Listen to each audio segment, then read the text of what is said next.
13-14 pastime common. He is 10 to be. This is a Associated Press story. It says former NBA player Malik Beasley has been indicted in the government's sprawling investigation of illicit gambling on basketball games, accused of tailoring his 2024 performance with the Bucks to reward bettors and chip away at his own financial problems, according to authorities. Beasley's been out of the NBA since playing with the Pistons in 2024-2025. Another former NBA player, Ed Davis, was also charged in the indictment unsealed in Brooklyn federal court against 6 people. U.S. Attorney Joseph Nocella Jr. said they turned professional basketball into a criminal betting operation. The schemes, he added, erode the integrity of American sports. Sports is your whole life, just sports, and victimize the sports-watching public. Hundreds of thousands of dollars were wagered, according to the indictment, through popular gambling sites. The indictment says Beasley had financial woes, including millions of dollars in gambling losses, and had relied on Davis, a former teammate, for financial help. Beasley's attorney, Steve Haney, said Malik maintains his presumption of innocence throughout this 2-year investigation. We ask that people reserve judgment until all the facts are known. In return for fixing his performance, Beasley got paid by his money-winning co-conspirators, and his debts to Davis were reduced or eliminated, according to the indictment. One example, Tennessee, according to the court filing, Beasley informed Davis that he would try to outperform the 3.5 prop line bet for rebounds in Milwaukee's game against the Clips on March 10, 2024. With a second left and the Bucks ahead by 7 points, any shot by the Clips would not have affected the outcome. But Beasley challenged the shot, then dashed past 4 players to grab the rebound as the horn sounded. Beasley finished with 4 rebounds that night, an overperformance and a winning prop bet, according to the indictment. A co-conspirator said in a text message, what's funny is after he got it, he had a big sigh of relief. In other games, Beasley told Davis that he would underperform certain statistics the government alleges. What I want to know is, how would you know he's underperforming? I mean, didn't he always kind of underperform? He actually could shoot the 3 for a while, couldn't he? Yeah. That's the same. Is that the same? He was just, well, we had a Michael Beasley and a Malik Beasley. Yeah. Which one played for us? Well, I think both of them did. Both of them did. Yeah. So we had both Beasleys. It ain't easy being Beasley. No. I even saw, I had a tweet sent to me today of a video in a game in which the Wolves, the line in the game was the Wolves were plus 8.5. Okay. Which means they're the underdog. They should have, and the team they played got a free throw to go up 10 with 5 seconds left. And you see Beasley just clapping. He wants the ball badly, right? Like any other team, you're down 10 with 5 seconds. So, you're dribbling out. Yeah, you're dribbling and you're not trying. Beasley's like hollering for the ball in the inbound pass. They pass to him. He races down, scores a layup with like 0.4 seconds left to get that thing to 8 so that they covered. Pretty obvious then. Yeah, he's got to be a little. Yeah. You know, he made $60 million in his career. Like, it's just. Yeah, but here's what I tell people. 60 is actually 40 after taxes. And I got to be honest with you. He's going to buy a car, buy his mom a house. He's going to save, invest, spend, use, flaunt. It's really about $3.4 million a year. Can you make that last? And apparently he couldn't. He kept gambling it away. I think that's too much gambling and too much flaunting is what I think it is. Here's my question for you, though. How much money how many people are betting on the over-under on Malik Beasley rebounds in a game? Because isn't that what that said? Was the over-under for him was like 4. So if he's going to try to beat it, I mean, to me it would be just suspicious that anybody would even place that bet. Yeah, if you see a $2 million bet on that. Right, yeah, then we're like, well, wait a minute. Get your antenna up. I'm sure that's how he got caught. Yeah, it has to have been. Because that doesn't seem like, I don't even gamble, tend to be, okay? But if I'm not mistaken, you can bet on almost anything in sports now, right? Yeah. And do I have this right? You can, on your phone, you can be watching a game, and you can make bets as the game goes along, right? Sure. So, not here in the great state of Minnesota, but in other places. Right. So if you're watching a game, and I'll go, Buxton comes to the plate. 20-1 that he hits a home run. I'll go ahead and bet it. And you can bet on that. Can you bet on every pitch, every out, every inning? I don't think there's really any limits to any of it. But if I'm looking at all those bets, hey, Malik Beasley over-under on rebounds. I just don't know if that would interest me. And then, like you say, so then if all of a sudden, people that are kind of monitoring this thing see, well, altogether there was, how much money do you think is bet on just your run-of-the-mill regular season NBA game? Because, and again, you can bet on over-under, who's going to win. Probably a lot more than you think. It's probably millions and millions, right? Have you ever heard of an old saying that is made up of a fool and his money are soon parted? So you're betting on the outcome of these games. And let's say it's like a run-of-the-mill NBA game between your Pelicans and your Kraken. Okay, they're playing each other, which would be difficult, I get, because one's hockey and one's basketball. But I got to think, let's say it's $1.5 million bet all over the country on different, bets you can make on the game. Most points, who leads there. Then all of a sudden you see a $4 million bet on Malik Beasley with the rebounds. You go, oh. Then you see him racing down the court to go grab one. Yeah, it's authorities last fall announced a gambling sweep that led to the arrest of more than 30 people, including reputed mobsters and well-known basketball figures such as Chauncey Billups. Billups is accused of participating in a conspiracy to fix high-stakes card games tied to La Cosa Nostra organized crime families that cheated unsuspecting gamblers out of at least $7 million. He has pled not guilty. In April, former NBA player Damon Jones became the first person to plead guilty. He was accused of defrauding major sports books, including DraftKings and FanDuel, and filching millions of dollars from unwitting poker players. Jones is charged with selling or attempting to sell insider information to bettors based on his relationships in the NBA. Also, Terry Rozier, Jonte Porter. How did the poker thing work again? Do you remember that? Because I remember the story when it came out a year or two ago. How would they? I mean, if you're in poker games, how were they getting people to? I mean, did they know what cards they were playing? Was there a camera or something? Do you remember what the? I don't recall. I'd have to look it up.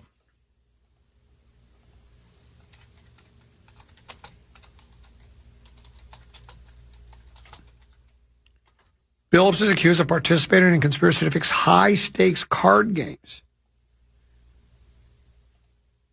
The organized crime families are accused of cheating unsuspecting gamblers out of at least $7 million. They were accused of cheating.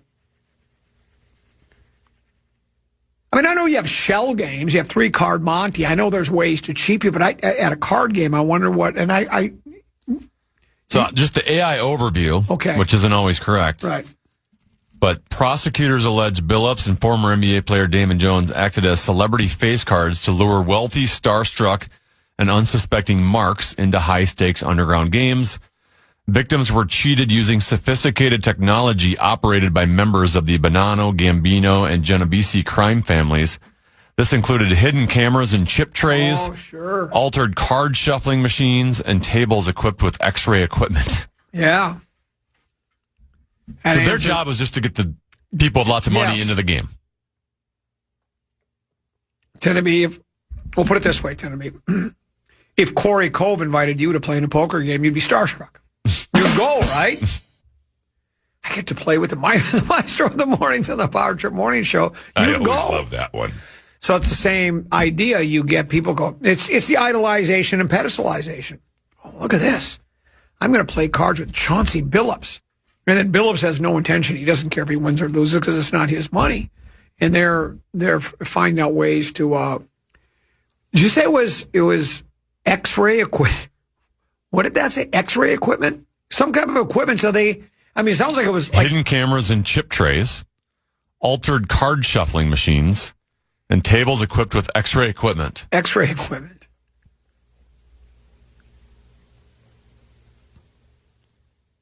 $7 million. And once again, someone who made a lot of money in his playing career. He coached. Yep. Yeah, it doesn't. Like, these are people that should not need no. to be in this position. And now they're in real trouble now. I mean, this is. Oh, yeah. They'll be used as an example here. This will be. I don't think because you're a former NBA player, they're going to get a slap on the hands. Now, again, due process. Allege. Yeah, let the justice system take its course, but it does not sound good. It's not a good situation. By the way, last week we talked about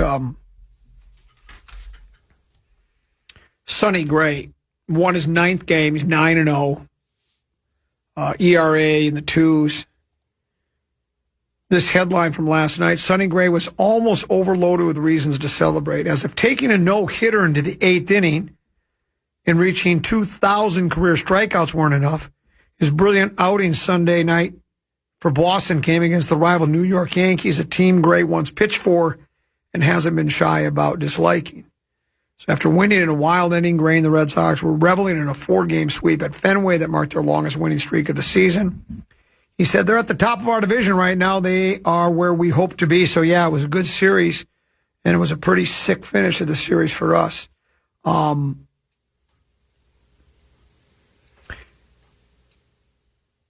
He pitched for the Yankees after a trade deadline deal with the Athletics in 2017, lost a spot in the rotation. His time in New York ended with an offseason trade to Cincinnati, stops Minnesota and St. Louis, followed before the 3-time All-Star arrived in Boston and said he never really wanted to play for the Yankees in the first place. He had a no-hitter going through 8 innings. And see, this is why the short-sightedness of your Minnesota Twins, and there was some pushback from people when fans, when Gray was traded, or was he traded or did he just leave via free? I think we just let him go to free agency. Yeah, because he had a great season for us. He wanted a 3-year deal at $25 million a year, which is kind of the going rate for a pitcher like that. And granted, when he left here, his first year or two with St. Louis were very sketchy at best. But you don't know that when you have that pitcher on your roster and has pitched as well as he had for the Twins. Lopez and Ryan both said he was the guy in that pitching room, if you want to call it a room like they do in football. He was the guy that they all looked up to. He was the one that showed them how to prepare for games, what to do between starts and such like that. And now look at how he's pitching. And so it's like you let people like that go, and that's what happens. You're not going to win as many ball games as you'd want to, and when you don't have starting pitching, a guy that you know is going to give you a good outing every time, you're going to give your team a chance to win the game, then you're just asking for trouble. And so they decided to let him go. And he, I don't know where Boston will end up this year, but a 4-game sweep in New York is a pretty good start to beat the first place team like that. So there you go. We didn't need him, as we like to say. Let's as we break, Tennessee's got it's our national cash contest, an opportunity to win $2,500 in cold hard cash. Tanner, what you got? Yeah, the fan has your chance to win $2,500. Just enter the keyword travel at KFAN.com now. That keyword is travel. Enter now at KFAN.com.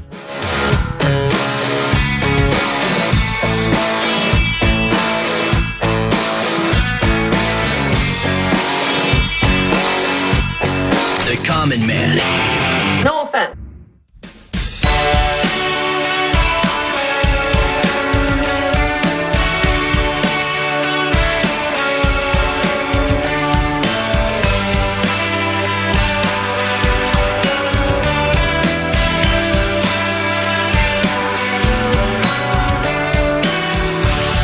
Couple 13-14 pastime. Common, he's 10 to be. Couple 13-14 pass. This text message came into the Bradshaw Bryant KFAN text line. It says, take it easy on Beasley, fellas. After union dues, 1% to 4% for an agent, 1% for a financial advisor, and Chanel bags for all those ladies. What choice did he have? See, that's another thing going to be that people don't take into account. It's not just the spend, save, use, invest, and flaunt. It's the Chanel bags for the ladies. I always love that. In the NBA, I mean, how much do those Chanel bags cost, by the way? Google them, would you? Which I'm sure they're expensive, but from an NBA standpoint, you'd have to take a lot of ladies. It would take a lot. Well, trust me, there's a lot of ladies in line. Don't you know that there's a lot of body shops that want to work on a Minnesota Vikings player's car?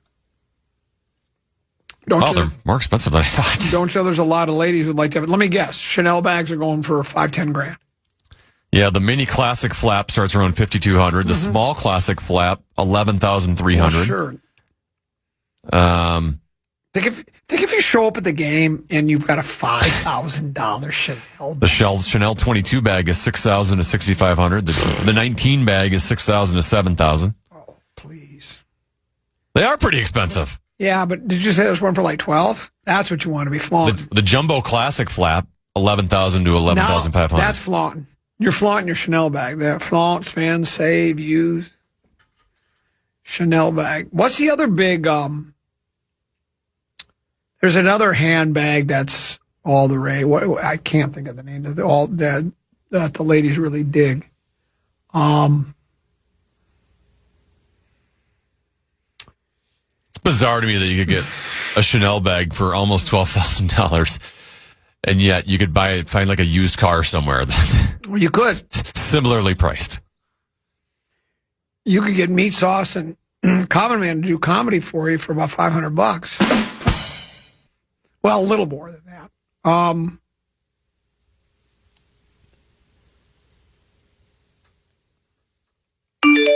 This one says, there are a lot of people that and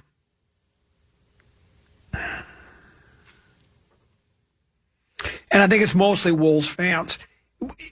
The trade for LaMelo Ball, I don't have every opinion of every national expert. The Perkins guy, what's his name? Sam Perkins? No. Kendrick Perkins. He loved it, apparently.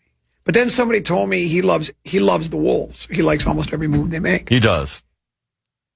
But I saw, the one quote I saw was a good one that said, they thought maybe Connolly was wearing a David Kahn mask. Or was it David Kahn was wearing a Connolly summit? But I think locally, many members of the media, including those that are in the basketball community or who enjoy basketball, are all in with the trade. I think it's a good trade. I think most fans like the trade. And I don't really like it or dislike it because it's too early to know. It's the same thing on the Gobert one. I didn't know what to think. I've repeated this many times. I liked the deal at the time because may as well try something because we're a terrible team in a terrible city with terrible fans. Worked out pretty well. Got us to the Western Conference Finals. Then we went back to try to run it back. And instead of running it back with what we had, Connolly didn't want to stand pat. And he traded Big Meow, who became Bodega Cat, which I guess is okay too. I don't like a guy who he has said, and so have others, if you just just start running in place. Well, I mean, if you have a dynasty, you can run it. I mean, the Golden State Warriors could run in place for a few years. They had enough pieces that were there that worked so well together. They didn't need to make a lot of major moves. I think in those years, they won 4 titles in 8 years. I'm sure they had additions and subtractions to the team, but that core, those core players were always there. So I don't just assume I think a lot of Wolves fans they so badly want the move to work that they believe it will work. This one says, LaMelo smiles and laughs a lot. In sports, that equals not serious. He'll be a good fit. Maybe. Or is what the text message are saying is, I really hope it's a good fit. Because I think that's what you're hoping more than anything. There was even the quote that said that we talked about, and I'm now paraphrasing the quote of, we feel like there's more competitiveness that can come out of them. Right. Exactly. So they even know that he hasn't had that desire.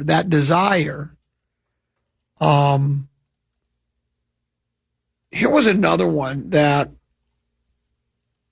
says Charlotte was looking to get out from his contract, and they know that their window for winning lines up more with their younger players, and they had the opportunity to draft a high guard this year. Younger, he's 24 years old. He's younger. He was your first round pick. Was he third overall that year? Same year Ant was drafted, yeah. And you've given up on him already after 5 seasons? No, I don't. You know what? Again, maybe the contract was enormous. Maybe they didn't feel that. Maybe they are in a rebuild mode. That would be the guy. That would be like the Wolves doing the same. We're going to trade Ant now, and we're going to rebuild around somebody else. Now you would say, well, there's a difference between Ant and LaMelo because Ant has stayed healthy and Ant has played better than LaMelo overall. Well, yeah. And so we're getting a guy that's not. He has not lived up to, I know he's had a couple of all-star appearances, but from what I'm able to gather, from the people I trust, talking to people, reading things, he's underachieved as the third pick overall. He said, he hasn't been on the court for most of it. Correct. He says, sure, the injuries probably played a role in them selling high, but in all reality, we really didn't give up a lot to get him. If it doesn't work out this year, they will be able to flip him next year's assets.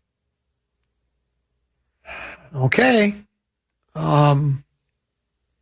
Here's one. They traded LaMelo because Charlotte is a dumpster fire of an organization that starts winning and blows it up. Okay.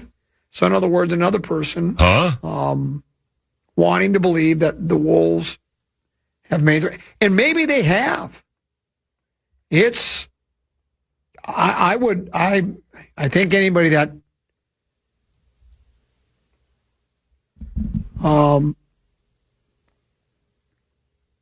here we are. I'd rather talk about handbags. I don't know how to pronounce it, Timmy, because I'm not in the handbag business. Hermes.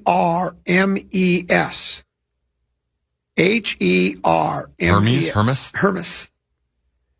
Handbags. Why don't you Google that and see what those go for? Because right now we've got, what were the other ones we looked at? Chanel? We had Chanel. The highest Chanel price bag was about $11,000. Doesn't seem like that's the kind of bag I want my gal walking around with. Holy cow. So what are they going for?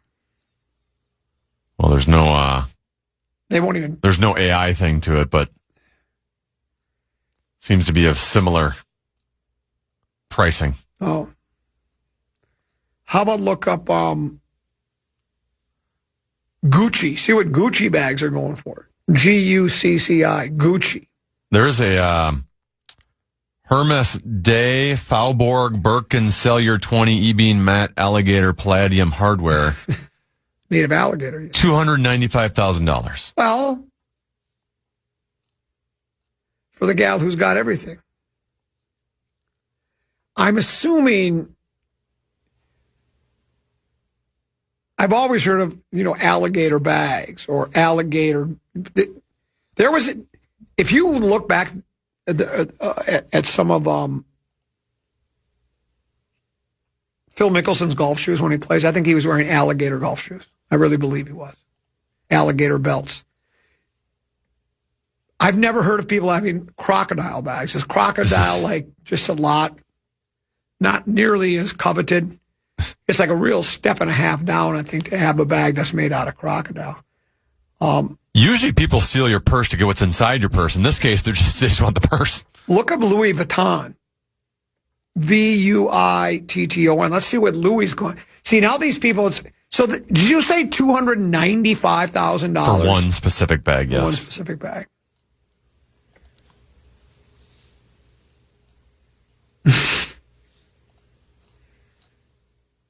Louis Vuitton seems a little more reasonable, more in the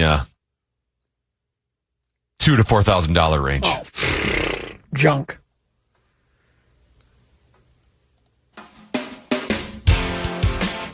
Junk. What do you do, by the way, to grow in the summer? Talk about handbags. Talk about... The one guy summed it up. You and I trying to talk soccer was just... We really don't know anything about it. You were like Nordo compared to me. But the people seem to enjoy it. By the way, we have State Fair coming up in about 2 months. Yes. All these years we've been selling T-shirts. Why are we selling KFAN handbags? That's what we should be. We can make $2,000 to $4,000 a piece on these things. Yeah.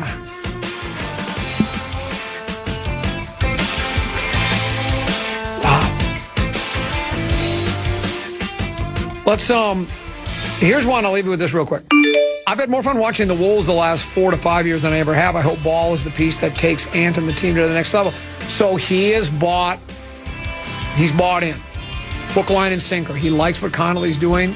Let's go. And if that doesn't work, trade somebody else and bring in another big one. And you know what? I guess, to be honest, it's all right by me, I guess, too. We'll take a bag. I would say a bag. I'd like to buy a bag. Not a dope. A Louis Vuitton. We'll take a break, and we'll come back with one last segment to go here on the Common Man program on The Fan.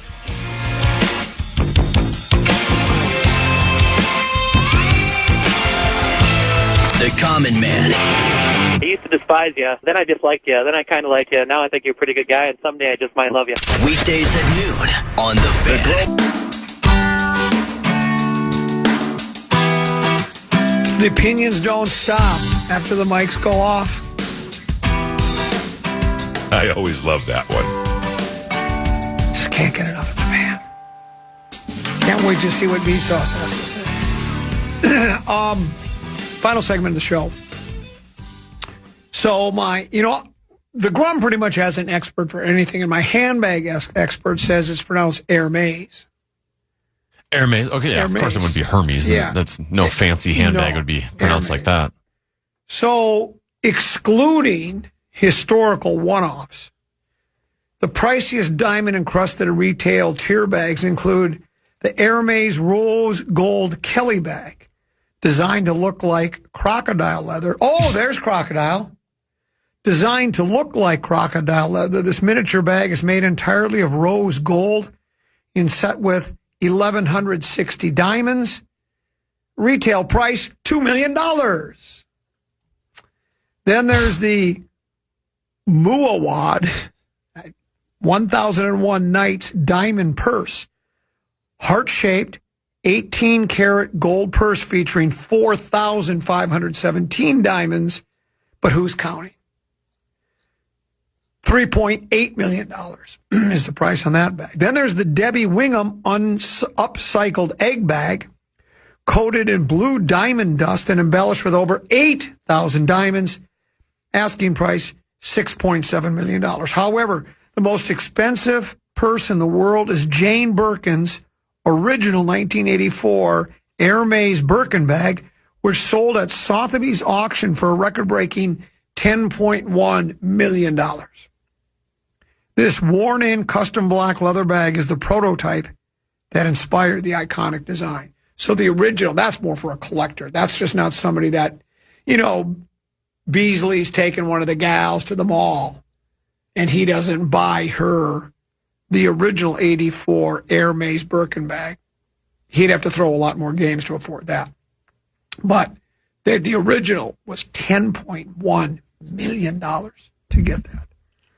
And I guess I'm really not amazed. I mean, maybe I'm amazed at the way I love you all the time. I shouldn't be amazed at the prices people will pay for what seemed to be, that's flaunting, right? That's what Yes. that's what Odell's talking about, because there's no need for that bag. A burlap bag would serve the same purpose. Just you have a bag to carry your things in. You got to have lipstick. You got to have lipstick. You have to have mints. What else do you have to have in there? What do women carry in their handbags?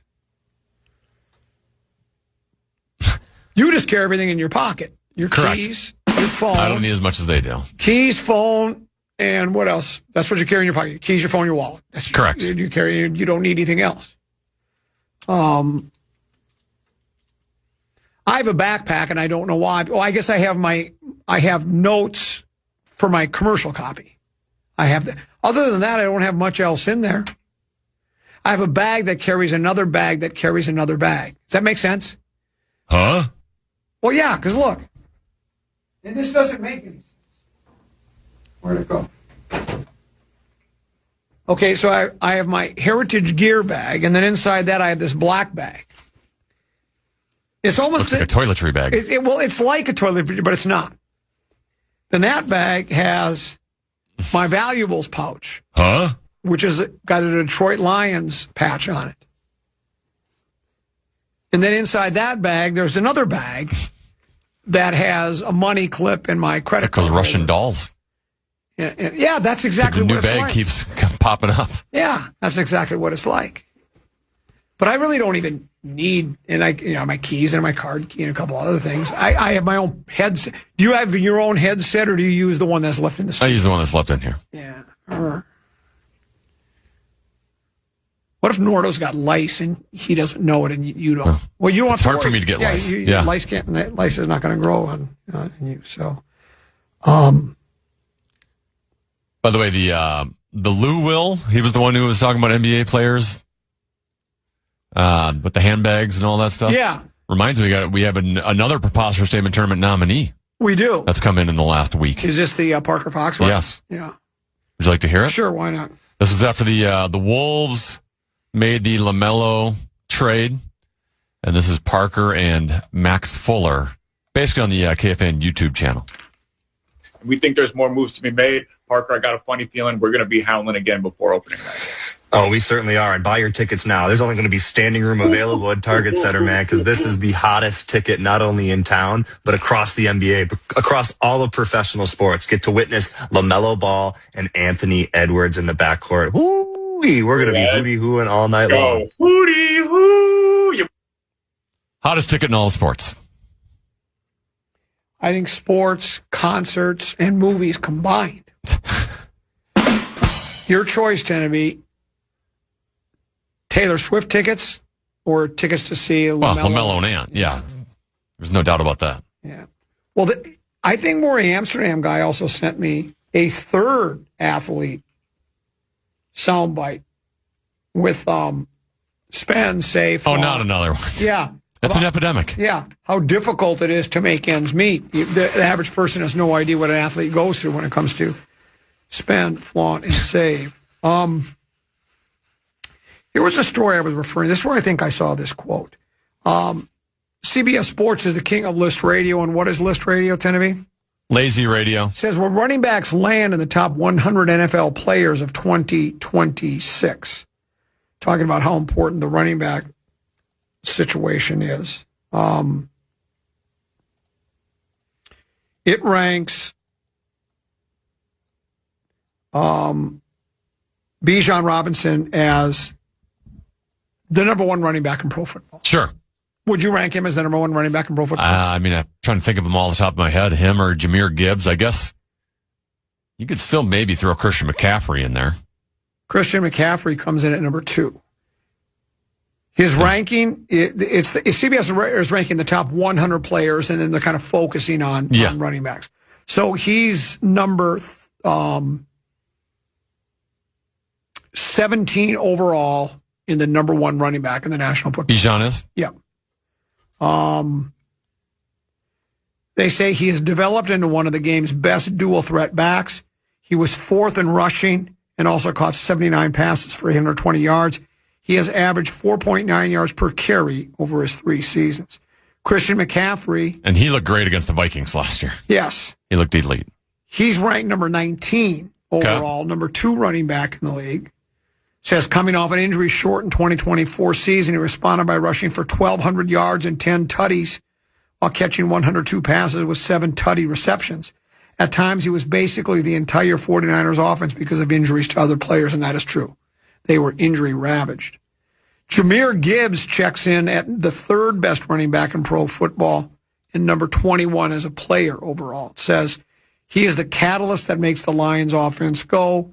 He rushed for 1,223 yards and caught 77 passes, averaged 5 yards per rush. He should get more carries this season. Jonathan Taylor, number 4 running back. He had a great year. In 50 overall. James Cook, number 5 running back, number 34 overall. A-Chain, is that how we say his name? I believe so. Though it's that name has changed a couple times. That's right. I don't even recall which one it is anymore. Yeah, because he was the one that did the... might be a Sean. Yeah, remember we had the soundbite where they were talking to him about it. And he goes, well, everybody said it was this, but it really isn't. But I just let everybody say whatever they wanted to say. He's number 6 running back in the league, 44th ranked player overall. Derrick Henry, 7th best running back, number 45 overall. Saquon. I was wondering where Saquon was going to be because, 2 years ago, he could have said he was the best running back in football. Yeah. But had a disappointing year last season. Well, they also do mention in this piece the poor line play contributed to some of those declines. The line didn't play as well, but he's ranked as the 8th best running back in pro football, 47th best player. Most notable running back snubs would be the Williams kid from the Rams. Kyron Williams. Javonte Williams from Dallas. What? You don't? He's meh. Just meh. So not really a snub in your eyes. So, yeah, and we don't have a Viking. Our 1-2 punch, we brought both our running backs back, correct? And we added the next Jahmyr Gibbs Light. That's right. And Damon Claiborne. Otherwise, we're standing pat. This one says, has Marnie been nominated for PST for saying an elephant is bigger than a walrus? Speaking of that, someone wondered at the beginning of the show why there was no montage for Common and Cove for winning the Preposterous Statement tournament, or the Program Password Invitational tournament. Explanation for that? Can you really make a montage out of Program Password? I guess you could have had I guess you could have had a couple of the winning answers. Did you put the trophy anywhere? Do you have it secured? I have it in the office. I kept that at the office for now. I'm sure other people want to see it. It's like when they take a tour of the Stanley Cup and take it around. Yeah. I'm sure people here wanted to see it.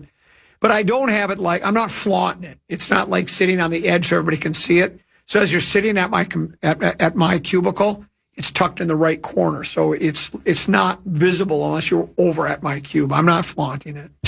It's not that big of a deal. They're handing them out at Home Depot. It was an impressive performance. Yeah, you two played very well. Yeah, we did. Well, I called. Meat Sauce and I text and talk more than most people know. And I called him on the way out on Friday after the Grum. I went out to go to Hazeltine to watch a little golf. Right, LaBelle was there, typing away on his computer to write a story about the golf. And but on my way out there, I called Meat Sauce, and I go, "Well, we won." He goes, "Yeah, Cove's a really good player." Dismissing you. Yeah, didn't even say. And I go, and then I waited for him to say, but you guys make a really good team. And he just stopped. And I said, I wasn't too bad either. Oh, no, yeah, you were okay. They're idolizing and pedestalizing Cove. And he is a really good player, but do you think part of it's because when he plays, he's always got that thoughtful look on his face, like if you go, if they say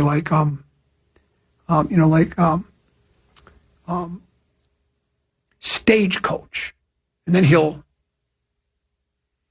kind of look, and you can see he's deep thinking with the words. So I think part of it is he sells it. I think he sells it as he's a deep thinker. And I'm not saying he's not. I'm not ripping my playing partner. I'm not. I was delighted to have him as a partner.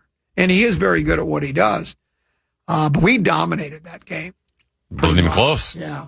I don't know if I've seen those two get beat like that. Did you see it coming? I didn't. And I was on the I saw a scenario in which you two won. I didn't see it that lopsided. Yeah. Now, the Paul Allen Project. Did I tell you what I'm calling PA now? I just call him Nash. The Nash. Because he's a national treasure. Yeah. So we just call. The Nash sends me a text and says he wanted to do a bit. And he wanted to ask permission if he could use the negatrometer. Because he wanted to use the negatrometer today. So he wanted me to send him a voicemail saying you can use the negatrometer. And I did. He used it. He said it was. It was. What was it in context of? I think it was in context with LaMelo coming to the Wolves. Oh, okay. I think he wanted to use negatrometer in that regard because his whole bit was, he sent me the text of what, kind of the gist of what he wanted to have done. Barney, here it is. It says,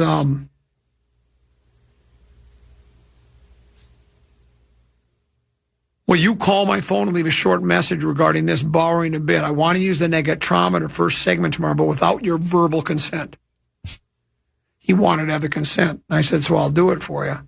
And then his was basically LaMelo. The first one was going to be LaMelo, one-footed three, LaMelo and one, LaMelo and two, 3-point, one-legged three-pointers. And then, of course, once the negatrometer hit, it was pushing the pace with Anthony, greatest show on turf, blah, blah, blah, blah, blah, blah. I always love that. So he wanted to change his mind. So apparently he's all on board.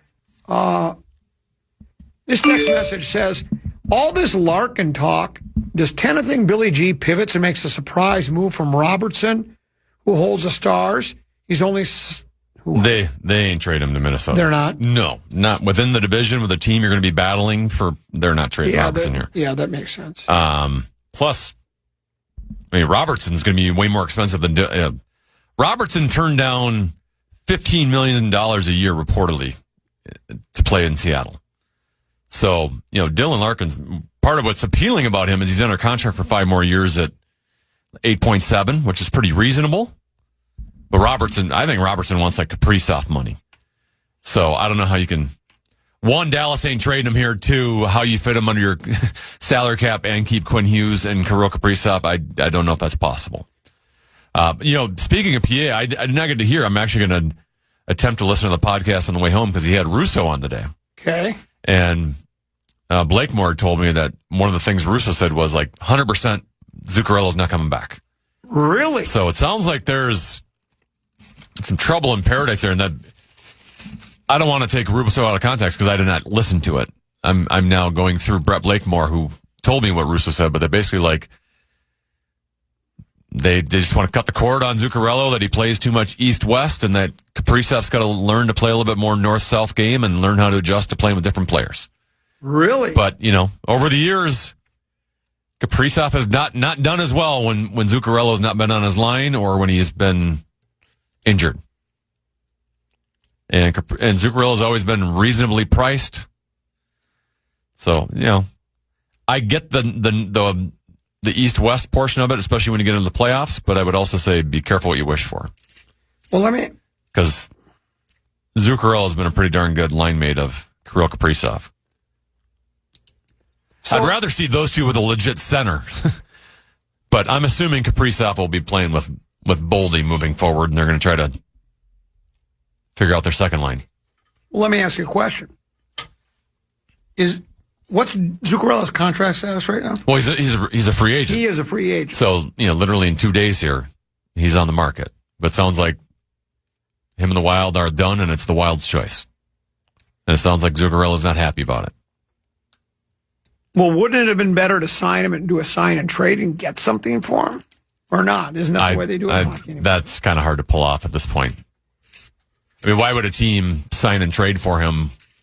Oh, right. When you can get him for free on July 1st. And not free in terms of you still have to pay him, but.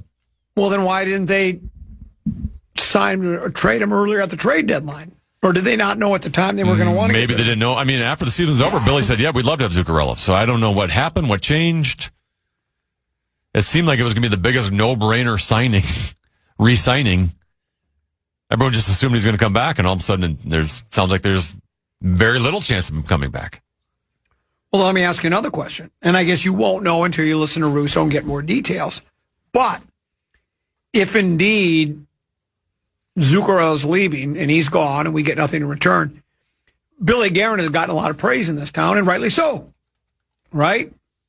Done a lot of good things. Just team out of the first round. Get Hughes. Is this a mistake on his part, or is this something it's unforeseen? Depends how you fill it, right? I mean, You never know. There might be tampering involved. I think, like I said, I did not listen to Russo today, and I plan to. But I think Billy's had a lot of balls in the air kind of thing and is not committing to anyone because might make this trade here, might make that trade there. You know, if we do make this trade, it affects what we can do in free agency. If we don't make this trade, it affects.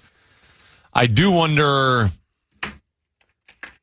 if maybe he wants to go, if you need a playmaker, Patrick Kane might be available. And at least Patrick Kane's going to get you a year or two younger than Zuccarello, even though Zuccarello still looked like he was in his prime. And you might be able to get him for a little cheaper than Zuccarello. I don't know. Should be interesting. I mean, free agency starts in a couple days. And you're going to want to have an answer on this Dylan Larkin before free agency starts. Otherwise, that makes that very complicated for you. What if the Wild get out to a 2-0 lead?